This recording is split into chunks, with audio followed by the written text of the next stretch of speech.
Opa, arratsaldeon, gaurko hitza gizon izan ziteken, baina horrek badu arrisku bat. Buruak eta mingainak behar bada irrist egingo liguke eta gizontasuna eta gizonkeria biak nahastuko genituzke.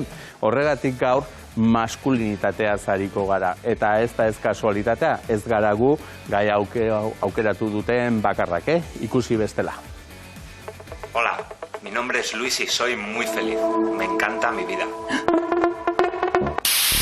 La Fundición aretoan asteburu honetan izango duzuen ikuskizunetako bat da, Bi gizon, dantzan, entrañas con patatas izenekoan Los Informals taldean, eta ikusi behar, bien arteko harreman hori zertan geratzen den. Hori asteburu honetarako eta hurrengorako beste bigarren hitzordu bat. Bertan ere, bi gizon elkarrekin dantzan, hizketan hasiko dira aurrena, baina behar bada hori iluztu eta bestelako sentimendu batzuei ere bide emango diete, mientras tanto izeneko ikuskizunean. Noski, guzti horiek ere beldurrik gabe egin beharrekoak direlako eta beste batzuk berriz artearen bidez hitz egiten dute, ezta, gizonok nolakoa beharko genukeen iztuetan, Julen iztuetaren lanak dituzue eta berarekin erariko gara gaurko saioan ze asmatuko zenuten bezala, horretaz ari behar du maskulinitateaz edo maskulinitateetaz bat baino gehiago baitira. Eta horretarako Eskafandrak ateratako liburu hori bertan izango dugu, Lorea Agirre eta Ane García López itzultzailea gurekin izango ditugu. Ana Galarragak ere zientzia kontuetan askotan aipatzen digu, ezta, hori ere kontutan hartu beharrekoa dela, gaur ere hemen izango da bera, zientziaren azken albisteak errepasatzeko, eta Jokin Aierre Garaik ere alaxe adierazi izan digu askotan, modan ere gizontasunaren irudia behar bada aldatzen hasi behar daukagula, gaur berarekin izango gara saioaren azken txanpan.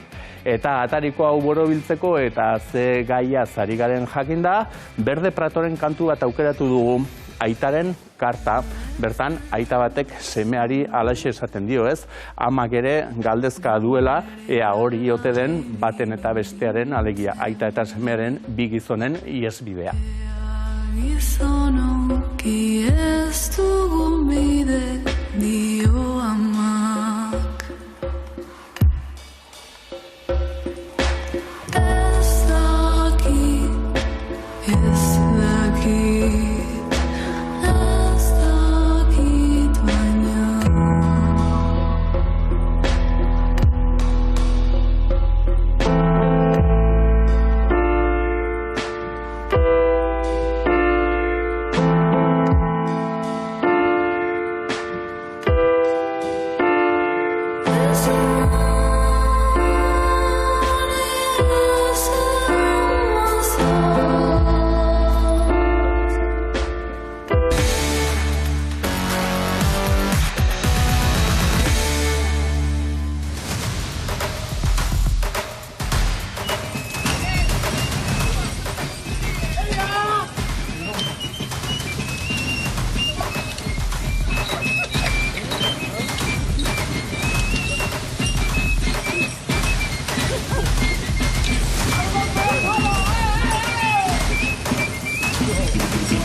Pista bat emango dizuet, asmakizunarekin lotura ere badu, liburu honen azalak, ez da, ze hementxe ikusten duzue gizon bat ustez behintzat hor maskarapean dagoena, eta izenburua horixe maskulinitateak konelena da, australiarra bera, baina itzultzailea bai hemen daukagu gurekin, Ane García López, arratsaldeon Ane. Eixo, arratsaldeon. Eta arratsaldeon Lorea Agirre, zu jakinekoa Eskafandrakoa, hauxe baita Eskafandraren 7. liburua, ezta? Maskulinitatea, gorrela esan da, izenburua bai da potoloa, ez? Liburua bezain potoloa, Ane? Hor itzultzaileak lana majo egin du, baina itxura batean bai pentsa daiteke, lehen esan dugun bezala, pisutsua izan daitekela, baina edukia uste dut ederki kontatuta dagoela, gaia bera ere nahiko pisutsua izanagatik ere, ezta? Bai,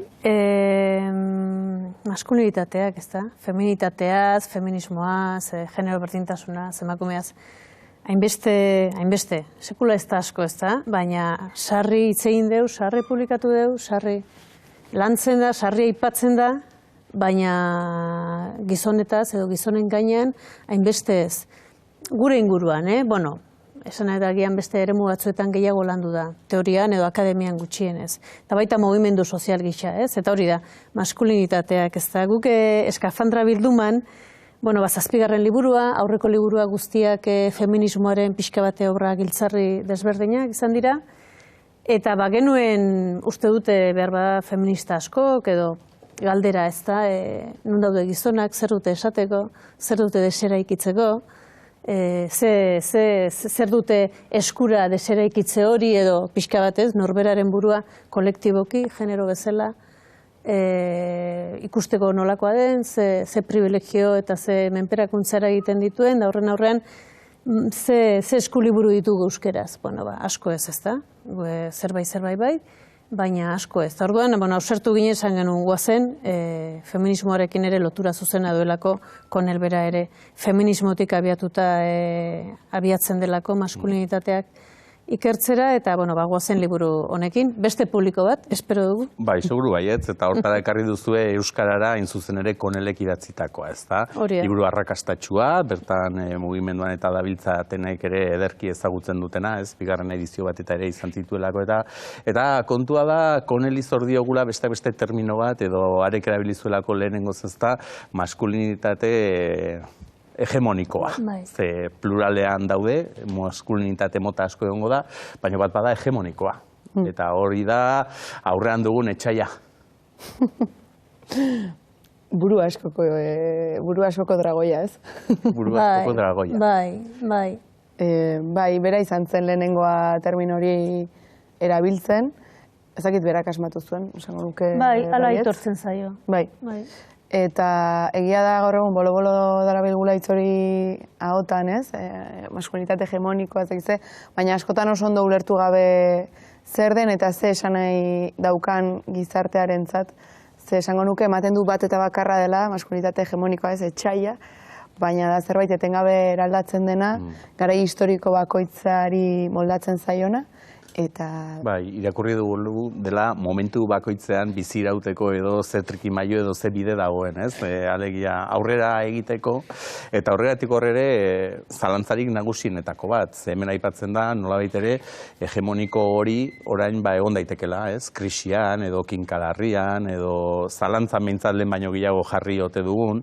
Baina, karo, hala ere gaitasunik izango ote duen, ez? Itxura aldatu, beste mozorro bat jarri eta aurrera segitzeko. Bai, pixka bat Konelek egiten duena hori da, ez, liburu honetan. 3 parte ditu liburuak. Lehenengoan, ohikoa izaten da, akademiako liburu tankera hauetan horrelako 3 zati izatea, baina lehenengo zatia izatea pixka bat, azken demagun 50 edo 100 urtetan gehiagotan ere bai, zer esan da generoaz, zer esan da gizonez, zer esan da maskulinidadeaz, hori jaso eta horren gaineko begirada kritiko bat bota, ez? Aldian esan dana edo praktikatu dena zer izan da, ez da? Eta nora iritsi gara, ez? Hori da lehen partea. Eta bigarrenean berak egiten du, zuk aipatzen duzun hori, ez? Identifikatzen ditu maskulinitatea ze gaur egungo gizartean, ze puntutan egon liteke kinkan edo krisian edo aldaketaren bat gertatu da, eta hori gertatzen denean, aldaketa hori gertatzen denean, zer gertatzen da? Gero eta hipermaskulinizazioa gertatzen dira, orduan eta ero gotortuago, edo askatzen da, edo aldatzen da, edo mutatzen da, edo gauza batzutan urrats batzuk ematen dira, baina agian privilegioak ez dira galtzen, eta hori da berari interesatzen zaiona. Eta berak liburuan, hain zuzen, lau ikerketa egiten ditu, 4 eremutan, alde batetik esaten du. Gazte prekarioak, gizonezko gazte prekarioa, ze gertatzen zaie, gizarteak gizon izan da, nolabait esaten dienean zuk arrakasta ekonomikorako sarbidea eukiko duzu, eta ez duzu. Beraz, zure gizontasun hori, pixka bat kinkan dago, hor ze gertatzen zaizue. Bigarrena da, homosexualak edo gehi mugimenduko jendeak, nolabait ja berez disidentzia bat egiten du maskulinitate hegemonikoarekiko, ez da, bere praktiketan. Eta baina hor, zerbait gehiago gertatzen da, 3. da, pixka bat lan mundua konsideratu izan dugunean industriala edo nekazaritza indarrari, gizonari lotua eta, gaur egun ez da, nolabait gizonak eta emakumeak, baina gizonak gehiengoz, beste lanbide batzuetara ez? Esku finak, nola esaten da hori, eskuiekin zuk ez du sekula lanik egin, ez? Da pixka esateko, bueno, zure gizontasuna zalantzaz Zu bada. bigunegia zara eta... Benetako gizon lana da fundizioan daudenak, ez? Bueno, mito hori askotan erabiltzen duguna, esaten duguna guk ere, hor ze gertatzen da langile horrekin, eta laugarren eremua ikertzen duna da, emakume feministekin bestelako militantziak egiten dituzten gizonena, ez? Horre ere, bueno, gizon horiek kontuatzen dira harreman horretan, ostra, hemen badago zerbait, eta hor ze gertatzen da. Hori da behin interesatzen zaiona, ez? Bai, zuk aipatutako esparru horietan zeharka ere atera ez klase hitza eta aipatu behar da Konel bera ere alaxe hasi zela, ez? Klaseen gaineko ikerketetan eta gero behar bada hortxe jabetu zen zehar lerro bat ere bazela azkenean, ez? Maskulinitatearena, ez? Olako gai horietan ere zipristinik bazuena.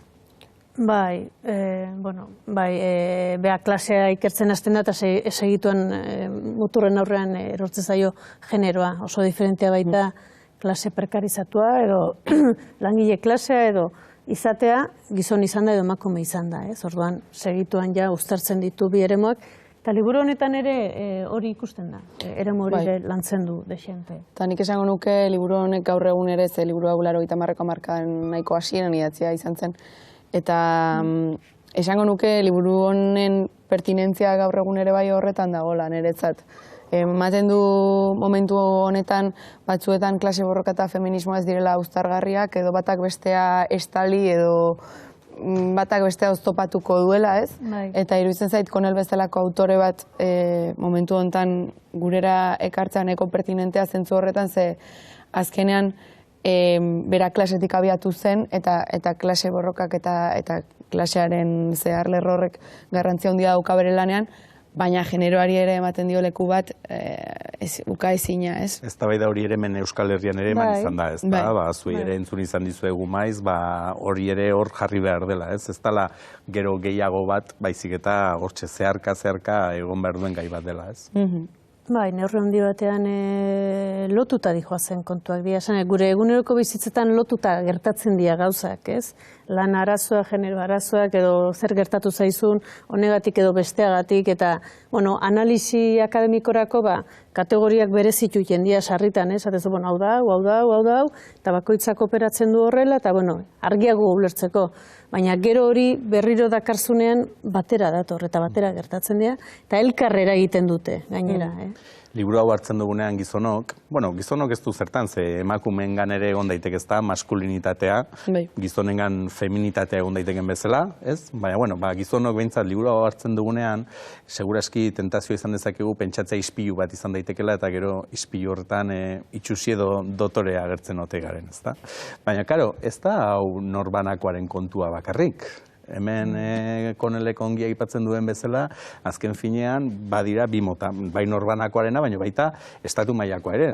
Estatua bera ere, maskulinitate hegemoniko horren adibide bihurtzen da batzutan, eta gainera helburu politiko batez egiten du autu hori. Bai, nik uste dut liburuak ere oso ongi uztartzen dituela mikro eta makro eskalak denbora guztian, ez? Loreak aipatu ditu lau gizon multzo horiek arakatzen ditunak izenekin agertzen dira, aipatzen ditu Dave, ez egizein, osea, 23 urte. Eta gero lotzen ditu beraien esperientziak makroeskalarekin, eta makroeskalan horrek daukan esanaiarekin, baita ere esaten du, erakunde bat maskulinoa bada, izan daiteke armada bat, edo gobernu bat, ez du ezertarako balio emakume bat egoteak hor buru. Ez dela bakarrik zenbateko gizon edo zenbat emakume dagoen kopurua, baizik eta horrek gero islatzen duen jarrera bat edo prozedura bat, ez? Bai, sistema bat delako. Eta sistema horrek bere funtzionamentua du eta funtzionatzen du eremu guztietan, ez da? Eta orduan, horrelako feminismoan baita ere, ez da? Nolabait ariketaren parte bat bada individuala, edo norbeak bere buruari egiten diona, baina ez da hori bakarrik, da kolektiboa da, bai mugimendu sozial eta eraldaketarako mugimendu bezala, baina baita ere sistema osoan dagolako, sistema osoan barrena, bizitza osoan barrena, egunerokotasunean ikusten dezulako ere diferentetan nun gertatzen den menperakuntza hori, ez? Edo generoak dakarzkigun menperakuntza horiek, ez? Orduan sistema da, hori da kontua, eta sistema horrek harrapatzen du, da zabala, luzea eta irauten duena, eta gainez harrapatzen ditu estamentu guztiak. Ekonomia, lana, osasuna, eta boterea, ongeraikitako sistema da gainera, zirrikiturik iaia uzten ez duena, ez? Eta hor esate baterako maskulinitate hegemonikoak gainerako maskulinitateekin izan dezaken harremana ari bagara, ez? Lehen aipatu dituzue zeharka, ez? Maskulinitate konplize bat izan daitekena, edo periferiakoa, ez? Zertzekoa izan daiteken beste maskulinitate horien aurrean, maskulinitate hegemoniko horrek badauka agintea. Eta hori azkenean bihurtzen da presio hainbat eta hainbat erramintan bidez, ez? Bai. Nik inguruko eta liburua hitz egiten didanean, eta inguruko gizonei, resistentziak beti badaude denon aldetik, eta ez da ezer pasatzen, resistentziak edukitzagatik gertatzen da, resistentzia horiek ez arakatzeagatik.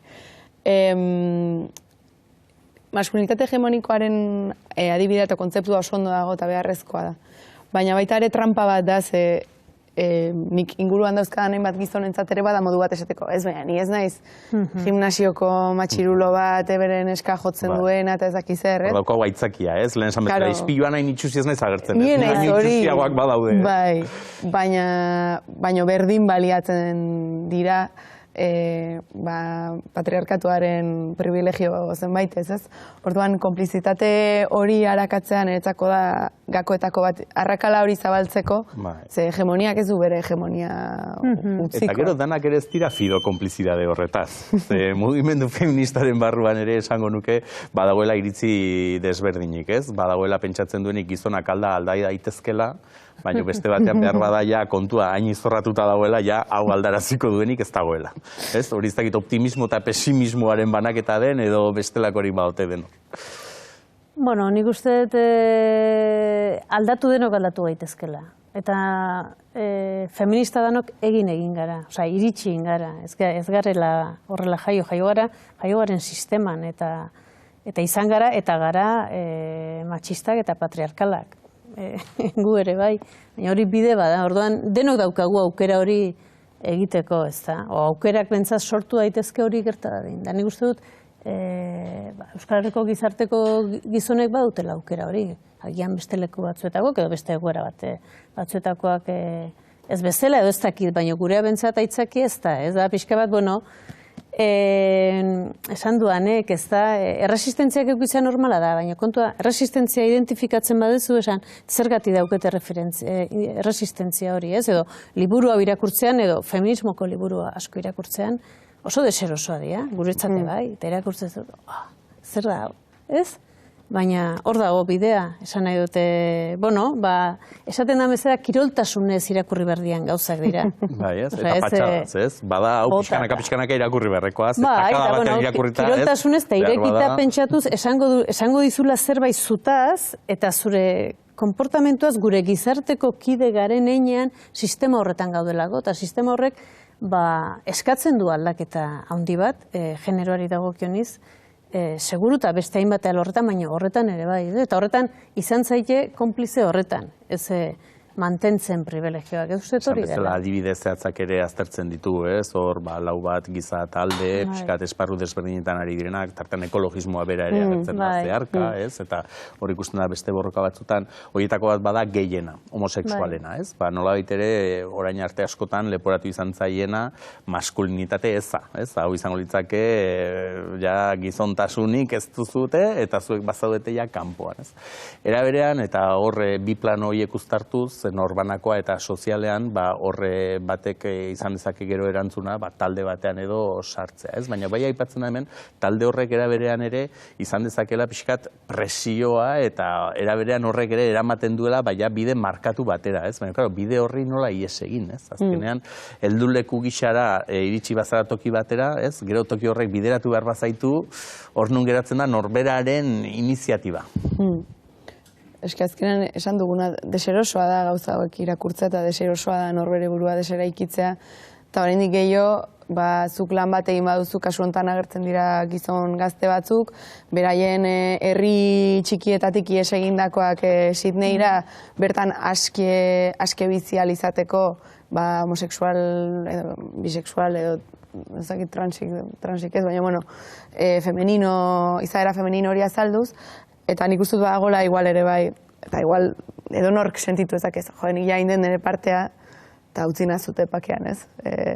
Mendik aurrera ja lanketa ja gehiegi da, zen nik ja indut parte bat, eta egia da hor, gu inorrez dela inor besteari esateko zer egin behar duen edo zerrez, baina egia da, uste dudala ez garela hori behar ere, nola ni ezaki zer nahi zen, ja orduan salbu nago matxista izateaz, ez? Eske ni gu ez daude salbu, esan edut. Dudik gabe. Arriskuan denok egon gaitezke. Bai. Izan ere, maskulinitate hori eta biztarazteko modu bat edo erramienta bat, tresna bat bada gorputzarena. Eta gorputzaren gaineko gogoeta bat ere bada, ezta?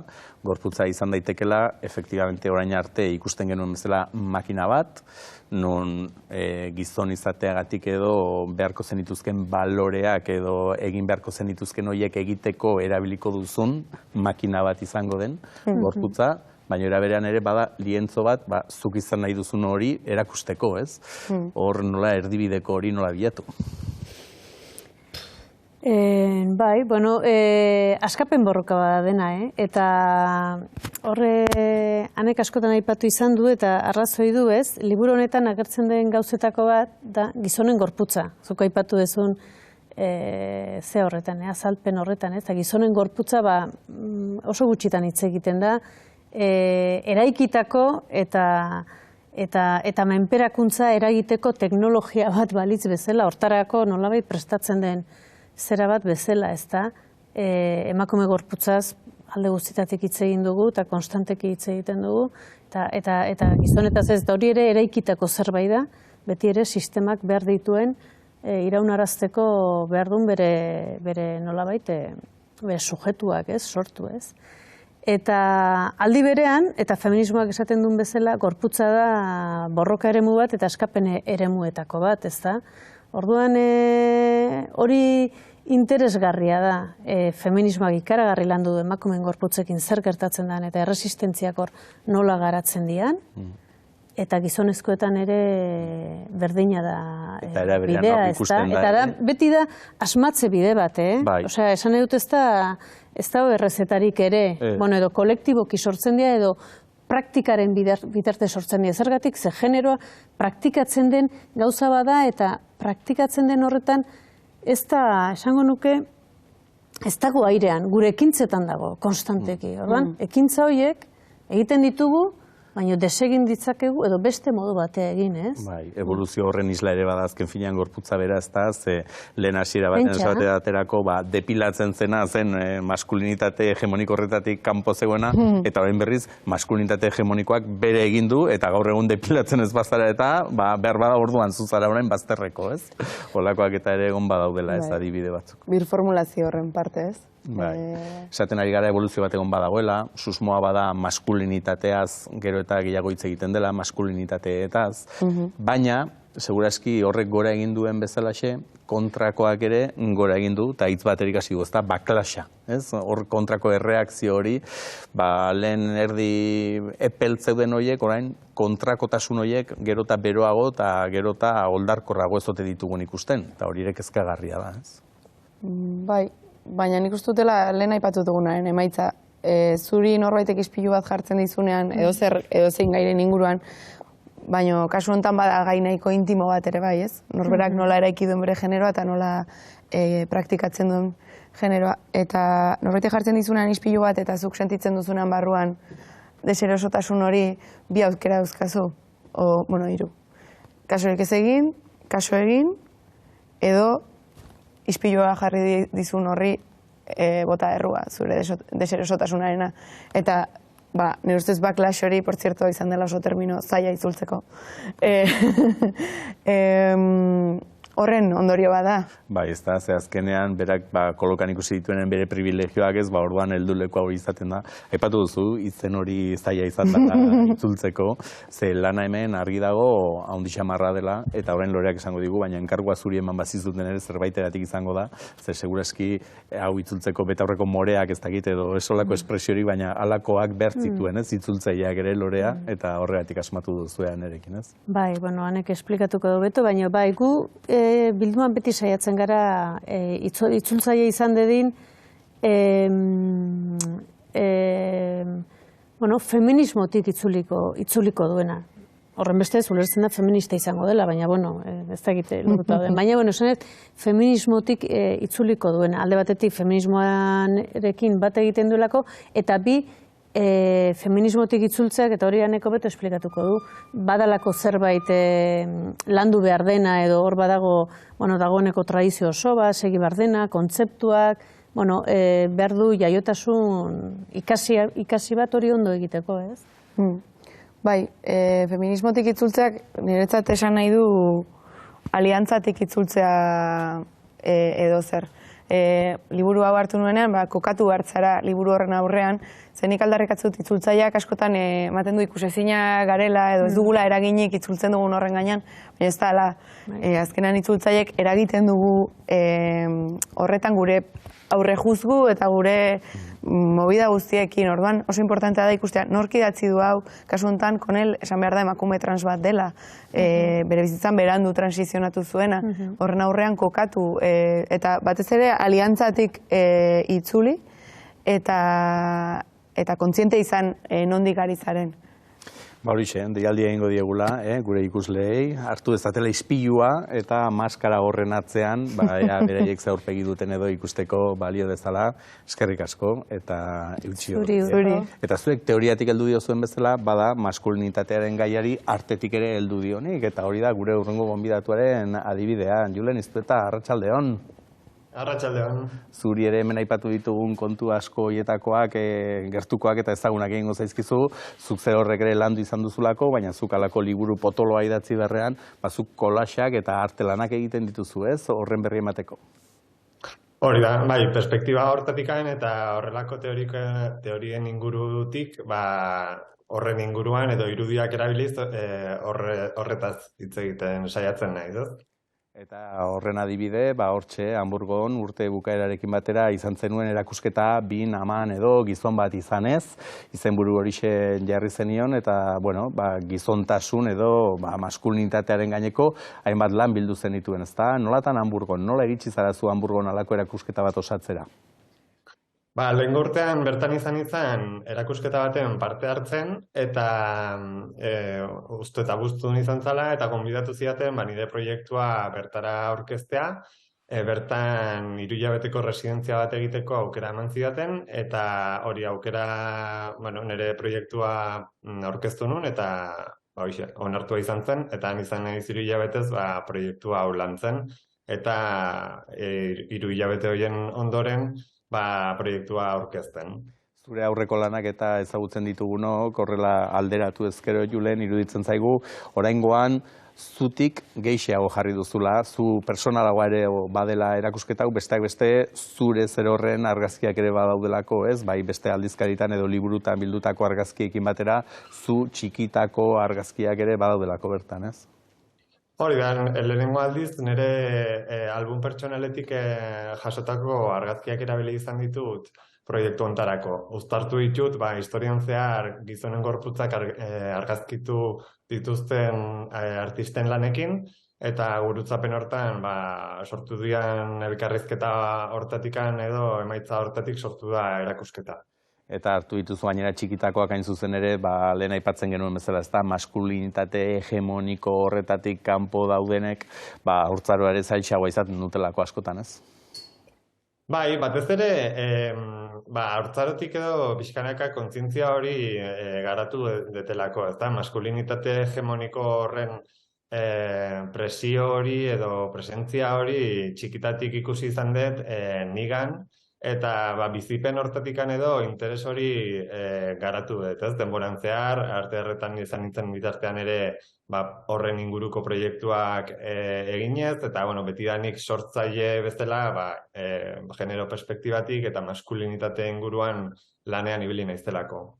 Bai, hain zuzen ere, ez dugu esan baina lanbidez diseinatzaile grafikoa zarazu, Bartzelonan bizi zara, eta hainbat marketarako eta aritzen zara lanean, beti ere diseinu egiten, eta horretik deigarria bada gero artea sortzerakoan, zuzer horrek diseinatu edo marraztu beharrean, besteek hartutako argazkiak birziklatu esan behar nuen, baina, karo, hau, ez dakit askotan, zailagoa edo ez ote daitekeen izan, ze azkenean zuk zerotik sortzen duzunan, badakizu gutxi gara sortu nahi duzuna, baina zuk zure egiteko lehen gaia bestek egindako argazkia behar baduzu, beti ere ez duzu errestopatuko behar duzun hori. Ez, eta gainera, askotan da jakin gabe zer sortuko duzun bukaeran, ez? Da prozesuan egiten den lan bat, adibidez, Hamburgoko proiektua bertan kalean aurkitutako liburu batetikan bertatik atera nituen argazki asko, eta askotan, hori, suertez edo lanean zabiltzan bitartean sortatzen diren gurutzapen horietan edo irudien asketa hortatikan sortutako kointzidentzia horietan batzutan argi hori edo agertzen da eta hor gauza interesgarriak agertzen dira, ez? Begira, zenik izango zigun guri, txikitan inoiz etxeko lanak eta eskolan ere alako kolaxak eta egin, eta gero, galdu ere galdu genuen oitura hori, eta eskerrak bakarren bateko oraindik eutxi dio zuen. Esan dugu, Hamburgon izan genuela zure lanak ikusteko aukera, izan zutela, bertara joaterik ezen ukelako izan tamalez, baina bauzkazu buruan beste erakusketaren bat edo aurki, sarean, batetik aipatuko dugu, ezta, zure izena eta sartuta bertan ikusiko dutela zure lanaren berri, baina baduzu bestelako erakusketarik edo buruan, Julen? Bai, gaina pozik nahoz, Euskal Herrira gerturatzeko aukera izango dutela uste dut. Oraindik ezin dut ezer esan, baina hortan lanean nabil eta hori, gogo asko daukat bertara gerturatzeko nirela. Halakoa denean hemen ere emango dugu horren berri, Eskerrik asko, Julen, estimatuta eta eutxi horri. Eskerrik asko, zuei interesagatik.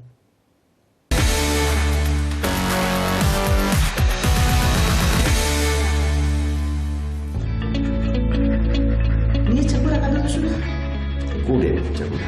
Gure txakura. Bai, gure txakura. Gure txakura. Bai, gure txakura. Ez gure txakura bi ona esan nahi dut. Toto nirea da. Zuko paritu zenidan, baina beti izan da nirea.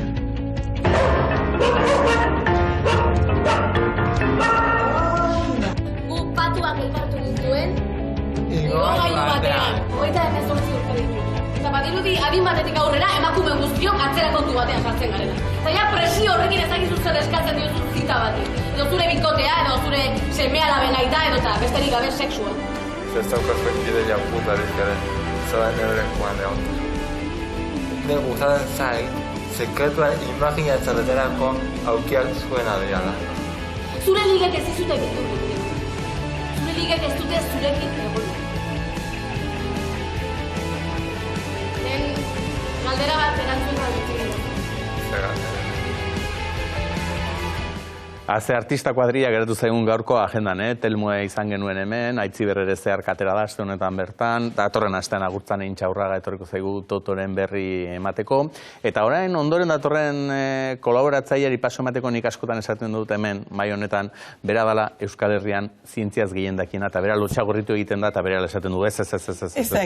Askotakoa. Ja, pintxatu zaituzte, eta orduan ja orain badakigu zeintzan. Nik hemen jokatu nahi nun misterioarekin, Ana, baino esan behar nuena zen, dakien gehienetakoa izango dela, baino batez ere bera da, Euskal Txiolandian jarraitzailerik eta arrakastarik gehien duen emakumea. Eta hau esango dut ez lotxagorritzeko, baizik eta berak probestuko duelako okrez banago, ehuneko zerrenda horretan emakumei gutxi dagoela salatzeko. Begira, bai, astero badago zerrenda bat, UMAPek egiten du, Euskal Txiolarien rankina egiten du, uste dut, kontuan hartzen ditula, zenbat txio egiten dituzu, baina ez hori bakarri, baizik eta ze eragin daukaten, zenbat jendek interaktuatzen duen hoiekin, eta noraino iristen zaren edo horrelako zerbait. Eta ranking horretan, hori, 100 horietan, laurdenera ere ez gera iristen emakumezkoak.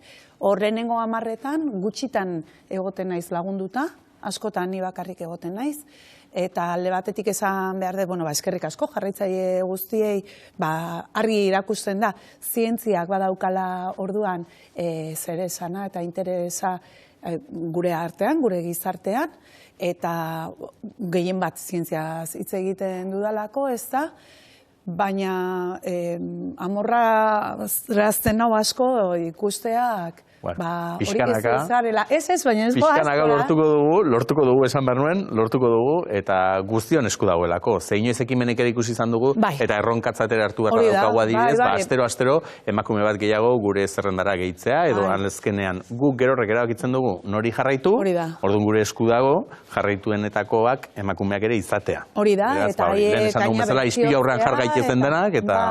Gero ze gertatzen da, egia da, igual oro har estiloak desberdinak izaten direla, eta ez dakiten, igual sare sozial honek hartu duen joerarekin, gehiago lotzen dira, olako txio, brillante distiratxu, agresibo, eta... Lehen aipatu dugunaren aritik ez da, ze eredutan, maskulinitate ereduak ere horri izango du segurazki. Eta gaina sare sozialak berak, emakumezkoentzat askotan, oso toksikoak izaten dira, eta oso kontuz ibibar izaten dugu, eta ez da, hain gauza, erraxa, animatzia, ez dara edo zein, asar zaitez, bakizun nuna irizan. Eskerrak tarte honetan bintzat saiatzen zaren ana, eta pixkanaka lortuko dugu. Esperantza egiztu alduko gaur, baikor etorri gara. Eta gozkor. Eta gozkor, eskerrak. Bakizu, Naparra eta Tauro. Orain Tauro ez omen nintzen, eta horrekin eiak ezkatu nintzen, eta haina zintzat Tauro izaten segiko dugu, eta buru gogor izaten segiko dugu. Kontua da, zuke ekartzen dituzun albisten artean gaur badela bat, aipatzen diguna duela 45 urte, Kankaio jaio zenean, orduan ere Exxon Mobilek egin zituela halako eredu batzuk, iragartzeko, ze guraldi edo ze klima edo ze etorriko zen, eta nunbait, bete-betean asmatu dutela. Kontua da, orain arte sekretuan zutela, ez zutelako aitortzen ere, zertarako eginak zituzten. Esan behar da, ExxonMobil dela petrolio konpainia handienetako bat, eta orduan noski, haien interesen aurka, zijoan, benetan, adieraztea publikoki, zer ari zen gertatzen eta zer gertatuko zen, jarraitze baldin genuen, haien erregaia saltzen duten hori erosten. Eta noski negozioa bultzatze aldera ezkutatu egin zituzten datuak, baina agerira atera da, duela 45 urtetik ona egin dituzten ikerketetan, aurrikuspenak klimari buruzkoak eta haien zientzialariak beste lekuetako unibertsitate, instituzio eta zentruetako zientzialariak bezain onak zirenez, datuak guztiak bat datoz, eta danak aurrikusten zuten nola igoko zen temperatura CO2 isurtzen jarraitzen genuen, eta CO2 hori dator, erregai fosilak kontsumitzetik. Orduan nun dago kontua, zer badakizun eta zer esaten dezun eta zer ukatzen ezkutatzen duzun. Eta alde horretatik, tabako konpainiek egin zutenaren pareko historioa da, eta azukrearen industriarekin ere ikusi dugu. Orduan, beti ere eze erne egon behar dugun, ez da? Eta gero, batetik hori eta bestetik, ikusten dugu baita ere, zientzialariak beste edozein lanbide eta ogibideetako pertsonak bezala, diruaren hotxa entzuten dutenean, gai direla. Horreko gertzen ditula denak, ez da? Saltzeko Denaren ikusita, sinisgarritasuna, gutxi gara asmatu, 175 eta 85 artean asmatu zutela, sinisgarritasuna emango dugu, eta haiek aurreratu zuten, bi gerradukoa izan zitekela aldea, ez? Beraz? Bai, hori etika kontuak dira, ez da? Eta, agerian gelditu dira, eta gehien bat hori, gogorarazten digute ze erne egon behar dugu. Zezuk aipatu duzu, dirua tartean sartzen da. Karo, diruak banatzen du bestalde gizarte hau bitan. Aberatsuak eta behartsuak, ez? Eta diruak bakarrik ez, orain ikusi dugu, edo zu kontatuko diguzu ikerketa bat alaxe egin dutelako, hirigunetan egia da berdeguneak gero eta gehiago direla, ondo, hori pozgarria zaigu, baina, horrek era berean, hirien gentrifikazioak hartzen duela, izena ez dakit sekulan beti ondo esaten ote dudan, gentrifikazioak hartzen duela, eta nolabait ere, berdegune horiek jende aberatxerak hartzen dutela, eta behartsuak berriz hiritik kanpora bidali. Bai, hori da. Gentrifikazioa deitzen zaio justu horri, ez? Auzoen egitura, jendearen egitura aldatzen denean, eta aberatsak erakartzen ditu, horrelako adibideak asko ditugu gure hirietan bertan, Donostian gertatzen ari dena. eta betiko auzotarrak orduan baztertuak gelditzen dira eta kondenatuta alde egitera beste auzo batzuetara hor ezin dutelako bizi benetan hainbeste garezitu delako baztertu egiten dituzte. Eta hori ikusi dute, ikerketa oso zabal bat egin dute Europan, Kanadan eta Estatu Batuetan, hartu dituzte 26 hiri, esanguratsu eta aldaketak izan dituztenak alde horretatik, eremu berdeak eta areagotu diren horiek eta, klaro, zein egongo da hiriak berdetzaren kontra? Dano dakigu onuragarria dela, osasunaren ikuspegitik, osasun mentalarentzat ere bai, inguruneari laguntzen dio, klimarekin ari garela, uarte berdeak edo deitzen zaion hori komendatzen. Horiek denak onurak dira. Hori ukaezinak da, baina onura horiek denontzat eskuragarriak izan beharko lukete, baldin eta bidezkoak bagara eta gizarte berdin zale bat eraiki nahi baldin badegu. Ez da hori gertatu dena. Ikerketa honek erakusten du, 2000 urtean egin ziren plangintza horiek hiriak berdetzeko eta nola ekarri duten 10 urte geroago, 2010etik aurrera eta gentrifikazio hori. Eta auzotar bizi zirenak beren ingurunean kanporatuak izan dira, ingurunean berdetu ahala, garezitu egiten delako, erakartzen dituelako orduan, dirua baduen jendea, eta orduan lehendik ere okerren zeudenak, are okerrago gelditzen dira, jun egin behar dutelako, leku okerragoetan. Ez da beti gertatu, eta adibidez ikerketa horretan ikusten da, lotura zuzena daukatela berdetzeak eta gentrifikazioak, Vancouver, Atlanta, Bartzelonan ebai, beste faktore batzuk ere sartzen dira Bartzelonaren kasuan, baina Valentzian adibidez ez, eta esplikatzen dute zergatik. Eta zergatia da, Valentzian berdetze hori auzoka egin dutelako. Oso toki txikiak eta hango berdeguneak bere onera ekarri, edo berriak egin dituzte, baina beti txikian. Eta auzo guztietan. Eta orduan, auzoen egitura ez aldatu. Garrantzitsua dela horrere zeharkako, transversalidade hortan kontutan izan behar dela, hirigintzan ere halako aldagaiak eta ere kontutan hartu behar direla. Eta nik uste dut gaur egun. Ari garela pixkanak ere. Gusten nola baikorre goteko motiborik badaukagun. Izan ere urtea aldatu dugu, Ana, egutegia aldatu alduzu? Egutegia noski. Bai. Ja, kuriosidadez, ze egutegi izaten duzu? Begira, daukat jakiundek iaz eta aurten biletan atera ditu emakume protagonisten egutegiak hori daukat etxian. Lantokian jasotzen dugu beste bat, emakume zientzialariena, eta gaina oso ederra da, eta marrazkikin, eta hori hilo paritu diet, eta gero dazkat beste bi mai gaineko. Alakoren bat espero nuen nik bai, laboralekoa edo esan bat zenit behar bada harritu egingo nitzake, baina kontua da paleolitikoena ez daukazula, ez? Ez daukat. Pena, ze polita izango zen ura? Oso polita izango zen, baina egila da, oraingoz, ez dakigula ez da ere, zenbaterainoko sendotasuna daukan hipotesi honek, Orduan, nik itxoin ingo nuke, 10.000 urte. Beste 10.000. Paleolito azari balin magara badaukagu, eskala denbora, badaukagu denbora, baina oso hipotesi polita da, eta esaten du, hor ikusten ari gara paleolitoko marrazkiak eta ezagutzen ditugu danok, animaliak, hemen ari gara ikusten zaldiak edo behorrak, oreinak, uroak ateratzen dira, oso airrez ezagutzen dira, eta badakigu ze espezie diran, hain ondo daude eginak, ez da? Marrazki figuratu hauek oso errealistak ziren. Baina horiekin batera azaltzen dira zeinu batzuk, ezakigula zer diren, puntuak, marrak, eta igreko itxurakoak tartean, horiek dira ugarienak, eta horien esan nahia, ez da agerikoa, ez dakigu. Orduan, hipotesi bat baino gehiago egin izan da, kontatzeko modu bat izango zela, eta halakoak, eta ikerketa bat egin dute orain, hartu dituzte, marrazkiak eta zeinu horiek elkarrekin ateratzen dian irudiak, Europa osoko 200 bazulotan, eta begiratu dute estatistikoki, ia esan nahien bat izango ote duten, jende horrentzat, garrantzitsua zen zerbaitekin adibidez, eizarekin. Bere bizi modua egituratzen zuen jarduera bat zelako. Beste batzuk ere begiratu dituzte, baina adibidez hori begiratu dute. Eta hor atera zaie baietz. Badagoela hor estatistikoki esanguratsua dan lotura bat. Eta azalpenetako bada esaterako, egutegi bat adierazten dutela zeinu hauek, udaberrian hasiko litzateke, eta egutegi fenologiko, meteorologiko bada. Fenologiko da, animalien eta bizidunen zikloak adierazten ditu, eta ugalketa zikloak, animalia hauenak. Eta adibidez, uro baten gainean, 3 puntua saltzen badira, puntuak hilabeteak dira, udaberrian hasten da, eta horrek esan nahi du, uroen estalketa 3. hilabetean gertatzen dela.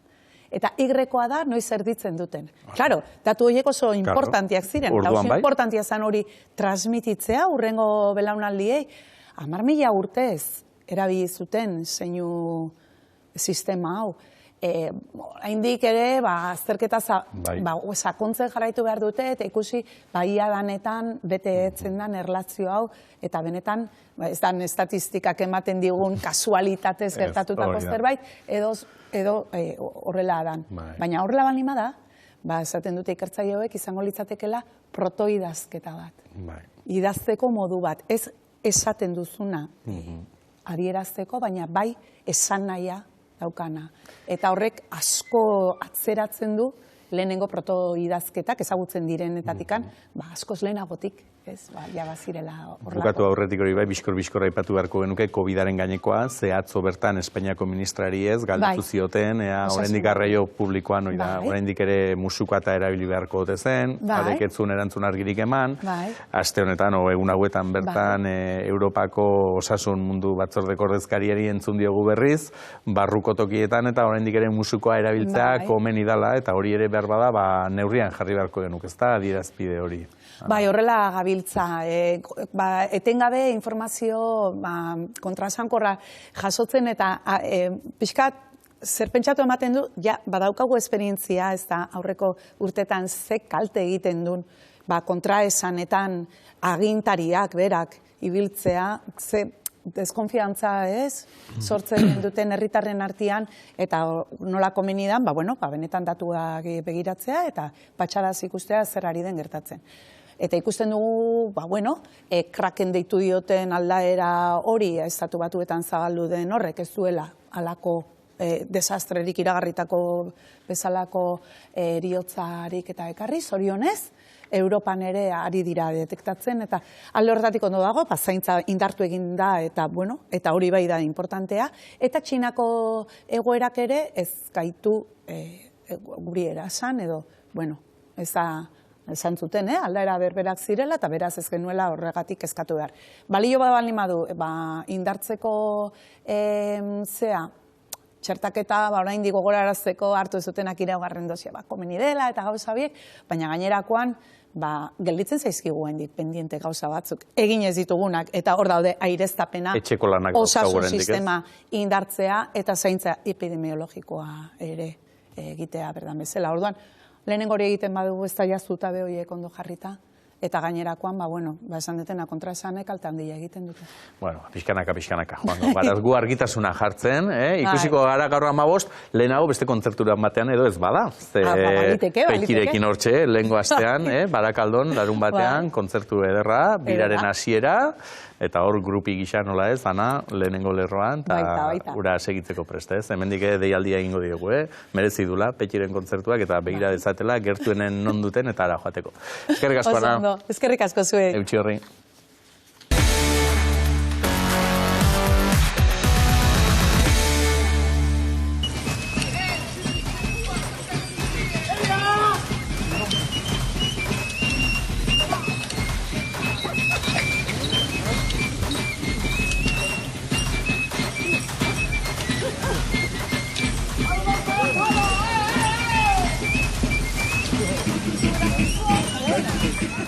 Horixe, maskalarenak lehen ere aukera eman didala, maskulinitateko liburu horren azalari erreparatzeko, eta ez pentsa, maskara batzutan badira izkutatzeko, eta beste batzutan luzitzeko, zen moda kontuan ere erabili izan dira. Jokin Agirre Garai, arratsaldeon. Arratsaldeon. Moduz ongi? Ondo. Bai, hasiko naiz aurrena zoriontzen. Atzo ikusi zintugun eta bihar zer saioan.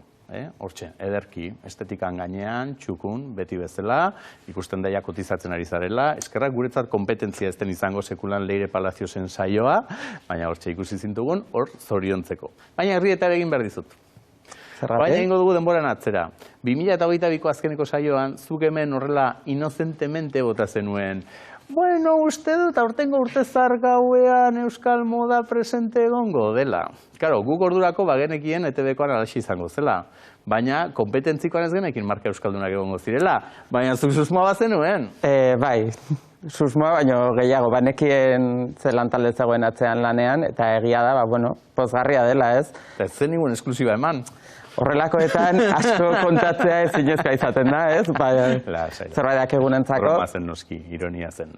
Gizu, soinekorik ez dagunena edo egia daia, kontu zarra iruditzen zaigula, iazkoa, akaso, baina Pedrotxeren soinekoari begira egoten da mundu guztia, eta inor gutxi zekien zen, beko gona hori edo, ez, Euskal marka bat. Bai, beko gona eta bai hasieran jantzi zuen kapa moduk hori, ez, refuxiatuak bizi diren denda horiekin egindakoa. Eta, Garaizabal estudiok egindako diseinu bada, Inigo Garaizabal dago estudio honen atzean, Bizkaitarra bera, eta polita da, ikustea baita ere ez, etxean bertako modaren alde egiten dela, baina kanpoan ere baloratzen dela ez Euskal moda, eta badugula erreferente nazional bat ere kasu honetan. Ez diazu bukatuko nik orain etxekoen alde egitea tokatzen zaidalako, etxekoak elegantego zeudenik. Bai, elegantego, Gero ja ez nahi sartuko, zenik ez daukate kriteriorik baloratzeko, baina gureak elegante zeuden. Dotoreago bai, eta ez bakarrik nik esaten dudalako, aldizkarietan ere azaldu dira, EITB-ko aurkezleak, ane izan dugu gehien bat arrakastatxoena, eta egia da niretzako ikusi ditudan kate guztietan errepasoak egin eta gero niretzako dotorena eta hobeto jantzita zioena ezen. Baina egia da, kontutan eduki behar degula modan batzuetan ez dela bakarrik estetika kontutan hartu behar, eta Pedrotxeren soinekoarekin hori gertatzen da, batzuetan mezuak daukala garrantzia. Kasu honetan, soineko horren atzean dagoen patroigintza eta kapa horren atzean dagoen patroigintza maisulan bada. Oso zaila da, volumen horiek lantzea, horrelako zerbait egitea, baina gero askotan begira ematen digu ez zaigulako gustatzen, ez dagulako ulertzen, orduan, Bai, irizpidea nahiko asialdekoa izaten da, eta gurean gertatu zen bezala beste familietan ere horixe gertatuko zen, niri Aitziber Garmendiaren agia gustatzen zait, niri ez, niri... Azkenean xestrerako aitzaki ere bihurtzen da, baina horrek balio izan badu, gaur egin dugun bezala marka horiek eta ezagutzera emateko, ongi etorria izan daitezela ez da, alako ekimenak.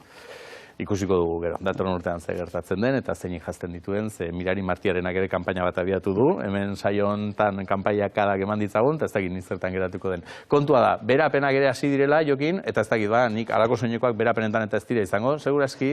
Egoten dira, baina kontua zein da, berapenetan ohituta gaude marka handietara eta fast fashion edo moda azkarra saltzen duten horietara joaten, ez? Kontsumismoan erortzen gara, normalean garai honetan, eta ikasi behar dugu baita ere, berapenak baliatu ditzazkegula armairu zentzudun bat osatzeko. Ze importante hori. Claro. Zenbatek eta zenbatek oraintxe pentsatuko dute, nire armarioa ireki ezkero, badaude iazko berapenetan erosi nuen alako bat, sekulan jarriz dudana. Eta seguroski etiketa prezioarekin oraindik zintzilik eukiko du. Neri hori noizbait gertatu zait, eta hortik ikasi dut, ez? Nola joaten garen ikusten dugun, ze polita, erosten dugu, eta ez dugu pentsatzen erabiliko dugun, zertarako dira berapenak. Markek gerora saldu ezingo dituzten gauzak gainetik kentzeko, hortik dator azkenean zikloa, orduan.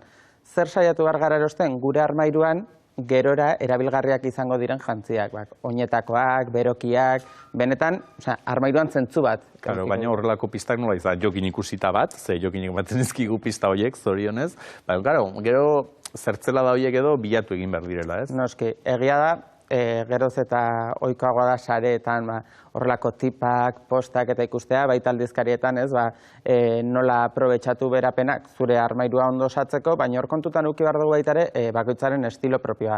Alde batetik, fashionistagoak garenak gaude, eta bestetik, klasikoagoak. Klasikoagoak edo joerak... Gusturik gabekoak. Ez du zertan gusturik gabekoa izan behar, baina joerei jaramon handirik egiten ez dieten pertsonak, orduan.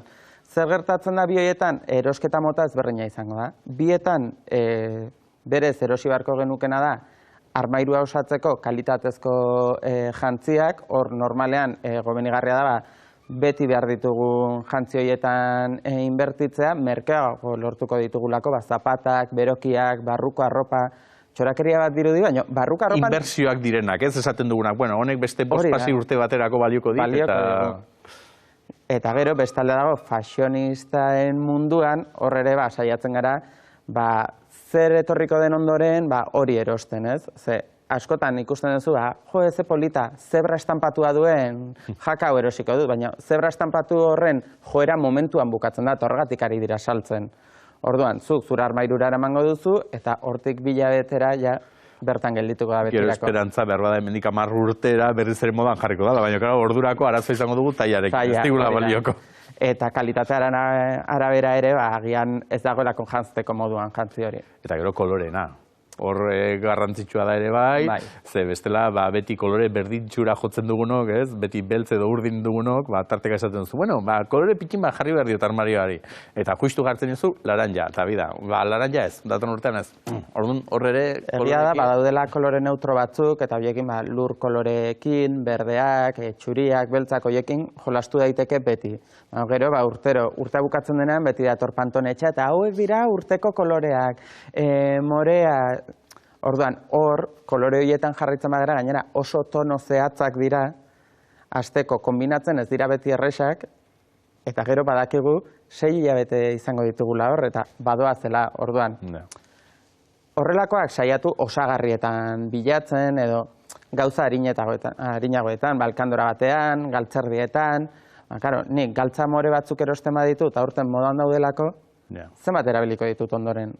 Oinarrizkoenetan alegia, segurura jo, eta beltza edo txuria edo alakoak, ez? Eta gero ja... Hor beste mundua dago, kolorimetriaren mundua, hori aztertuko dugu. Hori daltonikoak garen ontzat, eta ongi dago. Eta behar bada, ideiak hartzeko ere, fashion aste hoietara, edo egiten diren ekitaldi hoietara, begira ere jarri gaitezkez, okertzen dago, hasi dira, ez? Milangoarekin batera, ja hor hasten da ja laizterketa.